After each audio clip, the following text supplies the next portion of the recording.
Welcome to the Cloud Security Podcast by Google. Thanks for joining us today. Your hosts here are myself, Timothy Peacock, the Senior Product Manager for Threat Detection here at Google Cloud, and Anton Chuvakin, a reformed analyst and senior staff in Google Cloud's Office of the CISO. You can find and subscribe to this podcast wherever you get your podcasts, as well as at our website, cloud.google.com/podcasts. If you enjoy our content and want it delivered to you piping hot every Monday, please do hit that subscribe button in your podcasting app of choice. You can follow the show and argue with us and the rest of our Cloud Security Podcast listeners on LinkedIn. Anton, we are talking about something that I think surprised both of us today, where we were just like blown away again and again by how cool it was. Yes, and I think that there's only one episode when we try to talk over each other with the same sentence. I am confused. Yes, and the first time it was both of us trying to say, but wait, I'm confused. And what was it the second time? The second time I don't recall because the confusion really was interesting. But ultimately we got unconfused. No, the second time was, wait, that's so exciting. Yes, I think we both said, that is cool. Yes, that sounds right. All right, well, listeners, with us just gushing about this topic, let's turn things over to today's guests. I'm delighted to introduce today's guest. Today we have two guests joining us. It's a double feature for us. We first have Rahul Gupta, the product manager for Assured Open Source, and his engineering manager counterpart, Himanshu Khurana. Guys, thank you so much for joining us today. I want to start off, we're just on the heels now of our annual summer strategy session. And at this, one of the coolest stats I heard, and listeners, I got to hear stats for all of the products in Google Cloud Security. One of the coolest stats I heard was that of the packages that your product covers, you've discovered 50%, more or less, of the CVEs reported in those packages in the last year. That's simply astonishing to me. So how did you make this happen? That's amazing. Tell us about this like flurry of CVE discovery you're doing. Yeah, Tim, this is correct. Security testing is an important part of the overall assurance we provide for Assured Open Source. When we started last year, we invested a lot in our security testing capabilities. There are multiple mechanisms we use, but one of the most common one is a technique called fuzzing or fuzz testing. Fuzzing is a special kind of testing where you try to inject malicious inputs into the APIs of an open source library. And then you see whether you are able to crash that library or you are able to get some privileged access done. So just to give you a sense of the investment, initially we covered like 7 out of CWE top 25 type of vulnerabilities. And then today we cover 17 out of top 25 CWE type of vulnerabilities. This includes things like remote code execution and other kind of code injection attacks. It's an intensive process where we first try to understand the API surface of a library. Then we write test cases. And then we continuously test these libraries using Google fuzzing infrastructure, which is one of the largest infrastructure in the world for fuzz testing. Well, it must be if you're able to find half the issues out there for them. That's really cool. Yeah, so this happened. During last year, we were able to find around 48% of the CVs reported on the packages we curated. In fact, one of the vulnerabilities we found had a CVSS score of 9.8. That's a lot. And this was a remote code execution attack possible in one of the popular databases called HyperSQL. And, it's also one of the top 200 popular softwares on Maven Central. Yeah. And this was fixed in collaboration with the maintainers, where maintainers agreed to this and they fixed it within the certain disclosure window. Yeah. So very exciting. Oh, so now that gives me an interesting thought is I hadn't thought about the maintainer side of this. Is it now the case that Google's just like showing up to a bunch of maintainers being like, hey, buddy, you got this like long list of issues. What's the relationship management look like? Yeah. So we have a pretty strong relationship with many of the maintainers. So it goes both ways. For example, when cases where maintainers agree and they want to fix it, they would do that. And we help them with the details of the vulnerability we found, where we found it, and what's a possible fix. And in some cases, maintainers say that, hey, it's a lot of work for us. We don't have bandwidth for that. So we actually go ahead and do fix the vulnerabilities, raise a pull request, and then they accept it. All right, so listeners, I did something kind of mean. I started talking about the real deep details of something, but I thought it was so interesting. Anton, do you want to bring us back to square one, maybe? Yes, indeed. And I think that it's the topic of the conversation today is, of course, assured open source. So I wanted to, while on this podcast, we kind of hesitate from us. Yeah, okay, hey, product manager, define your product, because sometimes we get a 6-hour talk as a result. But in this case, I think it's very useful. So how do you describe assured open source? And our side question to this is, well, it's a commercial product. We charge money for it. So what gets better if customers use it? I think I already know what it is, but I'm curious. Yeah, Assured OSS is a managed service that customers use to secure the ingestion of open source software in their ecosystem. I think the fundamental idea behind assured open source software is how can we help customers make Google's software supply chain expertise their own? Can customers use the same set of packages that Google curates, maintains, continuously tests and secures and uses for itself? Right? How can we help customers demonstrate the integrity of software ingredients to different regulatory and compliance authorities? And within Google, we secure open source through a combination of people, culture, policy, and processes. And at Google, we've spent a lot of time building and optimizing this system. And as a result of that, we think that we now have a system that helps us manage the open source software with an understandable amount of risk. So Assured OSS is essentially externalizing this internal system, which will help customers obtain their open source packages from a trusted and known supplier, where all the packages are built from a mirrored source. They'll know more about the ingredients with the help of Assured SBOMs that we provide in industry standard formats. They'll be able to demonstrate confidence in the integrity of their ingredients through signed tamper evidence provenance and reduce the risk in their open source usage because Google is actively scanning, finding and fixing new vulnerabilities in these curated packages. So in essence, Assured OSS gives customers the confidence that the open source software that they're using has not been tampered with and can be securely traced back to source, something that is difficult, if not impossible, to do with most software today. Mm-hmm. But it's not just traceability and SBOMs. We also fix issues. We find and fix issues, as you just described, right? So objectively, our package for the same software is more secure than the classic open source, right? Is this true? Yeah, we're not doing any fork management, right? As Himanshu mentioned earlier, we are upstreaming all the vulnerabilities and the fixes for those vulnerabilities by working with the maintainers. Again, this has been a request from a lot of our customers. Can we give them vulnerability-free packages?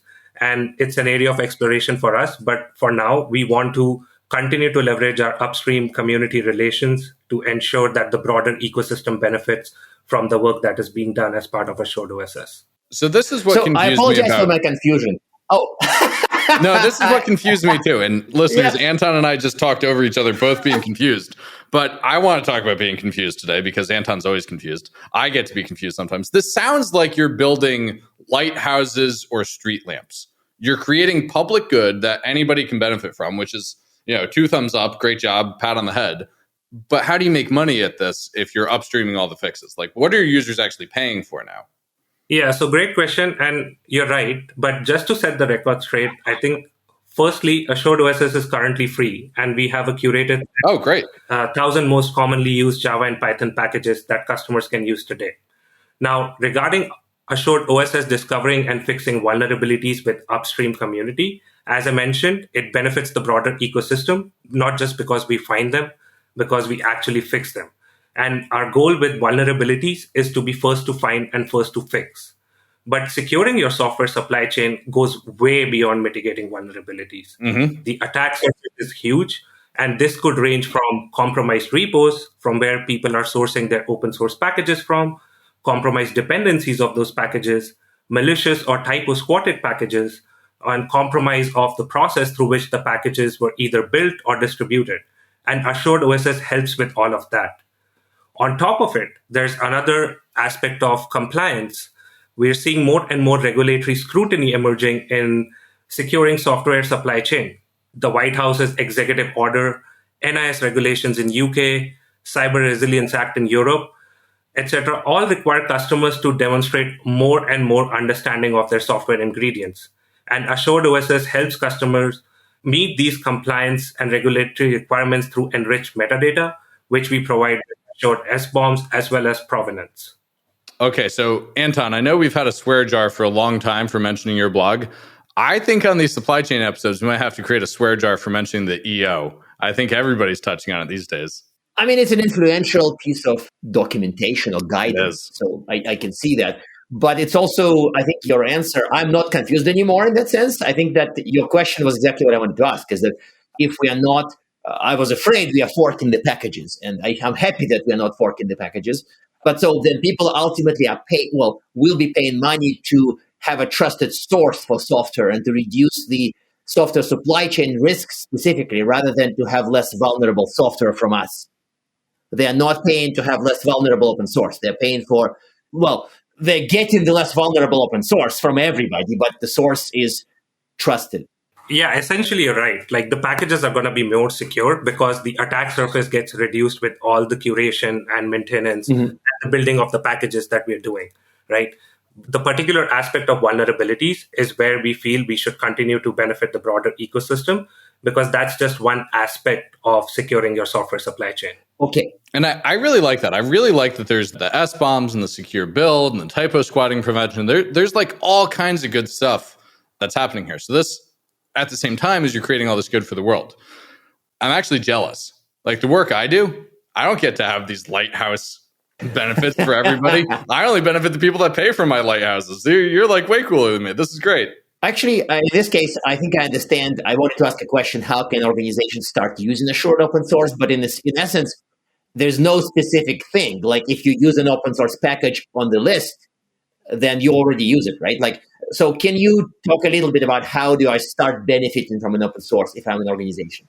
So yes, you might be using open source packages already from public repositories, but then there is a different build done by a assured open source team. And these packages are hosted separately in another repo, which you get access to. The serving interface is exactly same as any public repository. So all you need to do is to point to a different repository, and you will get a different package built by Google. It will have a different hash, different signature. It would use the same source, but the whole other things about the supply chain, like Rahul mentioned, would be secure. And you're reporting SALSA levels around all that as well? Yeah, the builds are currently SALSA level 2, and we are working on SALSA level 3. Nice. So you're going from medium to hot. That's great. That is actually quite impressive. And I think that I get that the trusted build argument has been quite broken in some recent incidents in some places. So I think that somewhere around the discussion of assured open source, I've heard them mention that we guarantee the security. And I think in the industry, in our industry, a lot of people are kind of nervous when others say, we guarantee something. So can you explain that? Like, what do we guarantee anything? And if yes, what do we guarantee? Yeah, I think we guarantee the integrity of the artifact, right? And we provide all the attestations around it. So just to look at a software supply chain for a dependency or an open source package, you have the source code, which we actually mirror and run additional security checks on, such as origin validation. And then we take accountability to build that package from source, and we provide signed provenance for it. This provenance can be validated by customers, integrated as part of their compliance mechanisms. And finally, we also take ownership to securely distribute those packages to avoid meddler in the middle type of attacks. So that's the assurance that Assured OSS provides, that you will have complete transparency for any open source dependency that you're using in your software, and you will be able to verify with tamper-evident provenance. Oh, that's really cool. That's really cool, actually. and we're both like equally impressed. We're first confused and then impressed. This is a good episode. We're learning stuff today. So one of the things I love about working at Google is like you get to go around and find this weird alien technology sticking up out of the ground and turn it into a product. Where's the Google magic in all this? Is it the fuzzing that's Google magic? Is the signing systems that's magic? Like, what have we rolled out to the world that was previously like buried in the desert under the sands of time? Yeah, I mean, at a high level, there are two things, Tim. One, we follow our own best practices we created for internal open source usage, which is like internal immutable mirrors within Google to prevent any tampering of commits. And we test the source code. We build with SALSA compliance. We generate S-bombs. We sign the artifacts using cryptographic keys. We make the signatures available for verification of binaries. And then finally, we host these packages in a non-public repo for customers to download. And the second magic is our ability to do these things at scale at Google. That's what I would say. So the scale is some Google magic. I'm trying to imagine what the fuzzing looks like for all these libraries. How are you scaling that out? Yeah, so fuzzing is currently a manual process. We write test cases, like I said. It's manual? Writing the test cases. Well, manual, not in the sense like fuzzing itself. I think planning is manual, but fuzzing, of course, is automated, right? It would be a little crazy to fuzz manually. So fuzzing has two parts. One is a one-time work about writing test cases, which is a very intense process. You identify the API surface, write those test cases, and you're done. And then there is a part where you run these test cases automatically every day, all the commits, and then see what bugs it is finding and then triage them, and then work with the maintainers to get them fixed, report CVEs. We are also working on trying to scale this whole process through automation, but it's a very intense process right now. Yes. I bet it is. Are you also doing cool things like taking where you find the bugs and the kinds of code paths that it's in, or the method signatures or something, and training AI on where bugs tend to show up, and then focusing your efforts with the AI? Is there some AI magic we can do here? We don't have a square job for AI yet, right? We need to make one, right? Honestly, I should put my whole wallet into that for that sentence. But I really think there's something cool there. Like, are you doing cool AI stuff yet?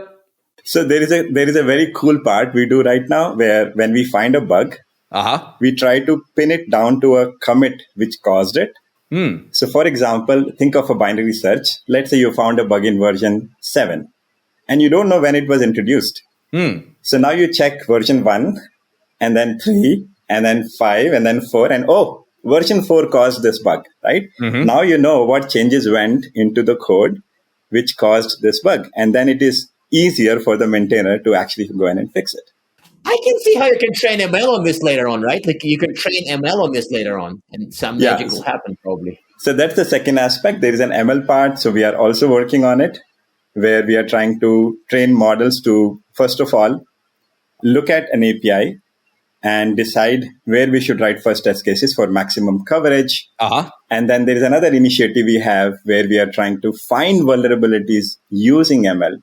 These are all work in progress, not launched yet, but yes, this is what we are doing. Yes. And now that to me is really interesting on the threat side, that you're actually getting back to the commit that put in the issue. Are you seeing cases where it was deliberately introduced? And are you seeing the same actor do that to more than one project? Not exactly in those packages which we tested so far. But yes, I think there has been incidents where people introduce bug deliberately. For example, I remember an incident where in an NPM package, a developer introduced a infinite for loop. I think it was colors and fakers sometime early this year. So those things also happen, but we haven't discovered anything like that so far. Well, I look forward to your first nation state introduced bug that you discover. I can't wait for that. So I'm actually kind of more curious about the ML because frankly, that some of the stuff, we never know what the algorithm would pick from if you have enough of these fed into the system. Really even more impressive magic may happen if you train the system from, say, commit or connected to other things. You might discover things that humans would never discover. And to me, that's actually quite exciting. Yeah. So to turn this to badness, the security podcast. So in recent, weeks, months, a lot of people were kind of talking about supply chain attacks. And sometimes I hear that people sort of supply chain wash other attacks. Like there's an incident and they say, supply chain was involved. In reality, it was sort of more of a traditional attack. So how do you think about a real supply chain incident? And what are you seeing, maybe hearing from clients about the supply chain threats? Yeah, so we can talk about some examples here. First of all, let's look at the supply chain for an open source dependency. There is a source code, then it gets built, then you have some dependencies which get used or packaged, then you have hosting, and then finally it gets to some production machine during the deployment process. So anything can go wrong during all these steps, and these are called supply chain attacks. So first of all, like we said, the source code. Now, there could be vulnerabilities in the source code, intentional or unintentional. That's one. Then the second part is build. Now, SolarWinds attack is a classic example of a supply chain attack where an attacker hijacked the build process and then placed a backdoor inside a legitimate digitally signed software. And those updates were pushed to the thousands of customers over several months. Now imagine that an open source library is being built by an individual developer on their laptop. What if the laptop is compromised, right? And then dependencies, right? I just spoke about the NPM example where there was a malicious code injection to create an infinite loop in a couple of libraries. I think it was Colors and Fakers. It broke thousands of applications across the world immediately. So those are examples of compromised dependencies. Then you have packaging and hosting, right? So PyPy disclosed last year that there was a phishing attack, which could have caused hundreds of malicious packages uploaded by somebody. And just a month back, PyPy temporarily paused new users and new projects because they were seeing a very high volume of malware. So there are people who are trying to upload malicious packages on PyPy directly. Okay, so there really is like true supply chain badness out there. That's good. Exactly. And it's also notable point. Traditional security controls that people think of would be quite useless against it. Because, and that's I'm not, sometimes vendors say it like it's FUD, but in this case, it's just absolute truth that if you do things normally and you do things well, you would miss it. Yeah. Rahul, what are you thinking? Yeah, so just to reiterate the importance of supply chain security and the attacks that have happened. Open source security and software supply chain attacks have grown exponentially over the last few years.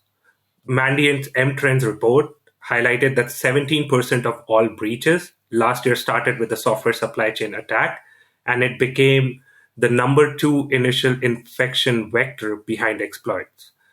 And the nature of these attacks has also fundamentally changed, as injection of malicious code through various attack vectors is different and distinct threat from, let's say, the exploitation of vulnerabilities, right? And now when you look at and compare and contrast how typical applications are built and shipped, it's through a combination of closed source, which is the code you write in-house, and open source, which is what developers generally get from public repositories. And industry research shows that nearly all applications include an open source software component, and almost 85% of open source components have one vulnerability, with the majority of them being found in transitive dependencies. So I just wanted to put that out there so that people understand why supply chain security is kind of emerging as a top of the mind concern for our customers and the industry in general. Nope, makes a ton of sense. So on this cheery note, listeners, we are at time. And Himanshu and Rahul, I have to ask you our traditional closing questions. First, do you have one tip to help people improve their open source security posture? And 2, do you have recommended reading? And the recommended reading could be anything, not just the M-Trends report, by the way. Yeah, so I think like we talk to a lot of customers on a daily basis, and the biggest challenge that they have is they don't know what they use and where it is used in their system, right? So knowing your open source usage is, I think, a critical baseline that everyone needs to establish in order to kind of detect and fix issues to reduce the supply chain risk. That's your classic, you can't manage what you can't measure, you can't secure what you can't see. Exactly. And in terms of the reading recommendation, the Salsa blog that we have at slsa.dev is a great resource for learning about what's happening in the world of software supply chain, both in terms of attacks, practices, and what people can do in terms of safeguarding themselves against it. So I would definitely recommend reading that. I love that. Himanshu, what do you got? Yeah, and my tip it would be from a software developer perspective. When I would make a decision that I want to include a specific open source software into my code, I should check how is the health of that particular software package. There are many things available like OpenSSF scorecard. Is it being well maintained? Do they fix vulnerabilities quickly, etc., etc.? Because if I make a wrong decision today, it's going to cause a lot of tech debt for me in future, because then I'll have to find replacement, patch, etc., etc. So know your package before you start using it. And then on the recommended reading, in fact, I listen to 2 podcasts. One is Google Cloud Security Podcast, big fan. Oh, shucks. And then there's another one called Open Source Security Podcast by Josh and Kurt. So again, if you listen to those two podcasts, you will know a lot about what's happening across the industry and, tons of knowledge and cool tips. Yes. Oh, Himanshu, Rahul, thank you so much for joining us today. Anton and I both, now that we understand it, clearly love what you're building, and we are delighted to see what happens next with your product area. Thank you so much for having us here. Yep. Thanks. And now we are at time. Thank you very much for listening and, of course, for subscribing. You can find this podcast at Google Podcasts, Apple Podcasts, Spotify, or wherever else you get your podcasts. Also, you can find us at our website, cloud.withgoogle.com/cloud-security/podcast. Please subscribe so that you don't miss episodes. You can follow us on Twitter, twitter.com/cloudsecpodcast. Your hosts are also on Twitter at Anton_Chuvakian and _Team Pico. Tweet at us, email us, argue with us, and if you like or hate what we hear, we can invite you to the next episode. See you on the next Cloud Security Podcast episode.